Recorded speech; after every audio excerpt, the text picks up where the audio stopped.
पुरी का जगन्नाथ धाम वो अद्भुत स्थल है जहां लक्ष्मी जी स्वयं किचन में भोजन बनाती हैं और वही भोजन जिसे हम आज महाभोग कहते हैं इतना दिव्य और जादुई है कि स्वर्ग के देवता शिव और ब्रह्मा भी वर्षों तक इसके लिए तरसते रहे पर न चख सके। ब्रह्मा जी ने घुटनों टेक कर विनम्रता पूर्वक प्रार्थना की। महादेव ने आदर पूर्वक अनुरोध किया, फिर भी एक भी दाना किसी और को प्राप्त नहीं हुआ।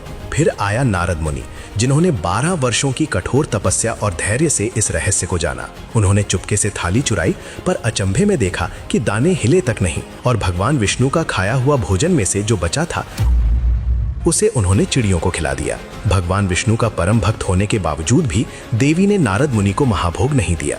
लेकिन सवाल अभी भी बरकरार था, जब देवताओं को नहीं मिला तो आज जगन्नाथपुरी में भक्तों को ये अमृत भोग कैसे मिल रहा है? पुरी का अन्न भंडार कभी खाली नहीं होता, आखिर क्यों? आखिर भगवान विष्णु का कौन सा वचन था जिसके कारण देवी लक्ष्मी ने महाभोग किसी और को नहीं दिया? इसी वचन से जन्म हुआ 56 भोगों का राज जो आज भी पुरी में जीवित है और हर भक्त के लिए सुलभ है। पूरी कथा इतनी रहस्यमयी और चौंकाने वाली है कि इसे जाने बिना आपकी उत्सुकता शांत नहीं होगी, क्योंकि यही वो कहानी है जहाँ नारद मुनि ने देवी लक्ष्मी का नो एंट्री वाला वचन तोड़ा और महाभोग को सबके लिए खोला और तब से ये चमत्कार आज भी हर भक्त के लिए जीवित है।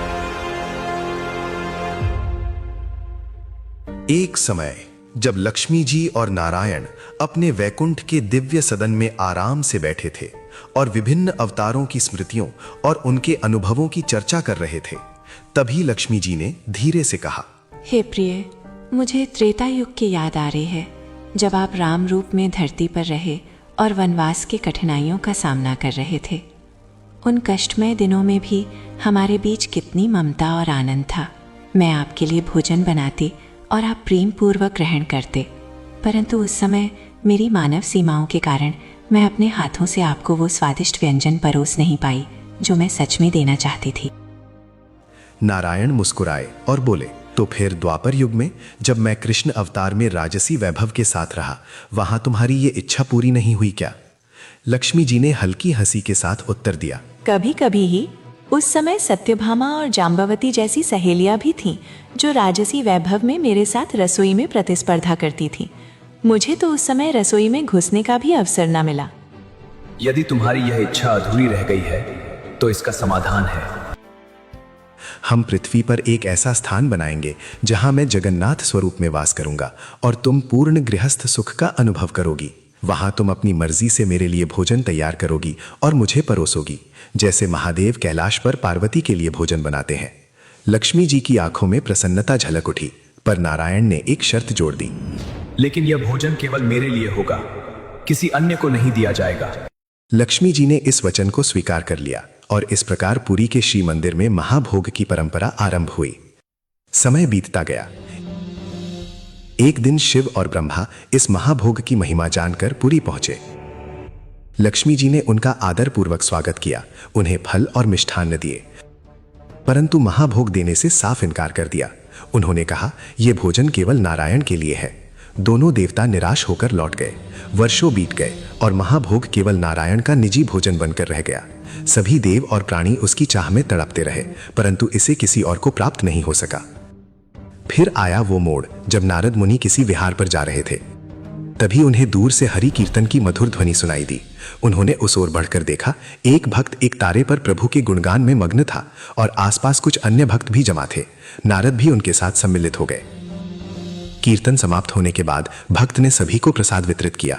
नारद को भी थोड़ी सी प्राप्त हुई और वो इतना दिव्य था कि उनके हृदय में अपार संतोष और आनंद भर गया। नारद ने अपने आप में गुणगान करने लगे, मुनि, यह तो साधारण प्रसाद है। यदि आप जगन्नाथ का महाभोग चख लें तो आप सब भूल जाएंगे। महाभोग? यह क्या रहस्य है? भक्त ने पूरी कथा सुनाई, कैसे शिव और ब्रह्मा भी इसे पाने के लिए आए पर उन्हें इसे ग्रहण करने का अवसर नहीं मिला। नारद के हृदय में तुरंत अभिमान जाग उठा। उन्होंने सोचा, मैं तो परम भक्त हूं, मुझे ये अवश्य मिलेगा। और उसी विश्वास और उत्सुकता के साथ वे वहां से चल पड़े। वो भक्त असल में शिव का गण था जो लीला रच रहा था, लेकिन नारद को ये ना पता था। नारद मुनि बिना कोई विलंब किए सीधे नीलांचल की ओर बढ़ चले। जैसे ही वे श्री मंदिर के भीतर पहुंचे और रसोई घर की ओर दृष्टि गई, वहां का दृश्य देखकर वे क्षण भर के लिए ठिठक गए। उनकी आंखें विस्मय से फैल गईं। स्वयं देवी लक्ष्मी, श्री क्षेत्र की स्वामिनी, रसोई में खड़ी होकर भोजन बना रही थीं। उनके हाथों में करछुल था, अग्नि के पास खड़े होने से माथे पर पसीने की हल्की बूंदें झिलमिला रही थीं, लेकिन चेहरे पर किसी रानी का अहंकार नहीं, बल्कि एक गृहिणी का संतोष और शांति थी। ये दृश्य नारद के लिए अकल्पनीय था। जो देवी समस्त ऐश्वर्य की अधिष्ठात्री हैं, वे स्वयं प्रभु के लिए भोजन बना रही थीं। नारद ने संयम से हाथ जोड़कर कहा, माता, मैं तो केवल प्रभु के दर्शन के लिए आया हूँ। तो आइए मुनिवर, मैं भोजन लेकर प्रभु के कक्ष में जा रही हूँ, आप भी दर्शन कर लीजिए। ये सुनते ही नारद का हृदय तेजी से धड़कने लगा। उनकी जिज्ञासा और लालसा दोनों जाग उठी। वे चुपचाप लक्ष्मी जी के पीछे पीछे चल पड़े। भोजन कक्ष में पहुंचकर उन्होंने देखा नारायण शांत मुद्रा में विराजमान थे। लक्ष्मी जी प्रेम पूर्वक थाली सजा रही थीं, व्यंजन एक एक कर परोस रही थीं, जैसे कोई पत्नी अपने प्रिय के लिए भोजन परोसती है। नारद बाहर से ही झांकते रहे। उनके भीतर भक्ति और लालच का अद्भुत संघर्ष चल रहा था। कुछ समय बाद भोजन समाप्त हुआ।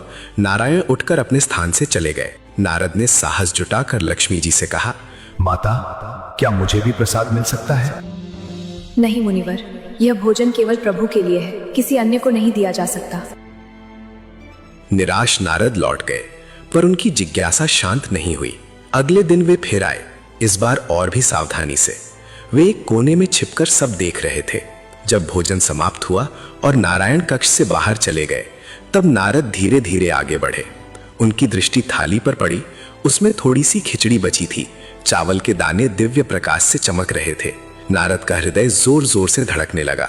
उन्होंने कांपते हाथों से एक कटोरी उठाई और जैसे ही चम्मच डाला, चमत्कार, दाने हिले तक नहीं, मानो किसी अदृश्य शक्ति ने उन्हें जकड़ लिया हो। न कोई गति, न कोई कंपन। नारद ने पूरा प्रयास किया, लेकिन असफल रहे। हार कर वे लक्ष्मी जी के पास पहुंचे। लक्ष्मी जी की आंखों में करुणा थी। उन्होंने धीमे और दुखी स्वर में कहा, मुनिवर, जब तक वह वचन है, तब तक कोई अन्य इस महाभोग को ग्रहण नहीं कर सकता। फिर उन्होंने वो बची हुई खिचड़ी उठाई और चिड़ियों को चुगा दी। पक्षी उसे खाते चले गए और नारद मुनि ये दृश्य देखते रह गए। उस क्षण नारद का हृदय टूट गया। उनकी आंखों से आंसू बह निकले। वे मौन भाव से वहां से लौट चले, मन में एक ही प्रश्न लिए हुए कि जब देवताओं को भी ये प्रसाद नहीं मिला, तो इसका द्वार कभी खुलेगा भी या नहीं। कुछ समय बीत गया। निराशा, लज्जा और आत्मग्लानि के साथ लौटे नारद मुनि के मन में अब केवल एक ही बात गूंज रही थी, यदि सीधे मार्ग से महाभोग नहीं मिल सकता, तो सेवा का मार्ग ही अंतिम उपाय है। एक दिन उन्होंने अपनी चाल चली। वे फिर से नीलांचल पहुंचे, पर इस बार न लालच था, न उतावलापन। चेहरे पर केवल विनम्रता और स्वर में दीनता। नारद ने हाथ जोड़कर लक्ष्मी जी से कहा, माता, आप इस पूरे श्री क्षेत्र का भार अकेले अपने कंधों पर उठाए हैं। वन से पुष्प चुनना, ईंधन लाना, रसोई संभालना, प्रभु के लिए भोजन बनाना, यह सब आप स्वयं करती हैं। मुझे भी सेवा का अवसर दीजिए, ताकि मैं भी थोड़ा पुण्य कमा सकूं। लक्ष्मी जी नारद के मन की मंशा भली भांति जानती थीं। वे समझ गईं कि ये सेवा केवल सेवा नहीं है, इसके पीछे अभी भी जिज्ञासा और आकांक्षा छिपी है। फिर भी एक सच्चे भक्त की प्रार्थना सुनकर उनका हृदय द्रवित हो गया। ठीक है मुनिवर, यदि सेवा की इच्छा है तो वन से ईंधन ले आइए। नारद ने तुरंत हामी भर दी, पर फिर संकोच के साथ बोले, माता, ईंधन तो मैं ले आऊंगा, पर भोजन बनाने में भी तो सहायता चाहिए। आखिर इसमें ऐसा क्या रहस्य है जो इसे इतना अद्भुत बनाता है? कृपा कर मुझे भी बताइए कि यह दिव्य भोजन बनता कैसे है। ये सुनकर लक्ष्मी जी मुस्कुरा उठी। उस मुस्कान में न रहस्य था, न गर्व, केवल सहज सरलता। इसमें कोई कठिन तपस्या या जटिल विधि नहीं है, यह तो अत्यंत सरल है। आओ मैं तुम्हें दिखाती हूँ। लक्ष्मी जी रसोई घर में गईं। वहां उन्होंने 9 मिट्टी के पात्र उठाए। एक पात्र में चावल डाले, दूसरे में दाल, तीसरे में सब्जियां, चौथे में मसाले, और इसी प्रकार प्रत्येक पात्र में अलग अलग सामग्री भरी। फिर उन्होंने उन सभी पात्रों को एक के ऊपर एक सावधानी से जमा दिया। सबसे ऊपर ढक्कन रखा और पूरे ढेर को चूल्हे पर रख दिया। नारद ये सब सांस रोके देख रहे थे। लक्ष्मी जी ने अग्नि प्रज्वलित करते हुए कहा, अब बस आग जला दीजिए। देखिए, इसमें कोई विशेष परिश्रम नहीं।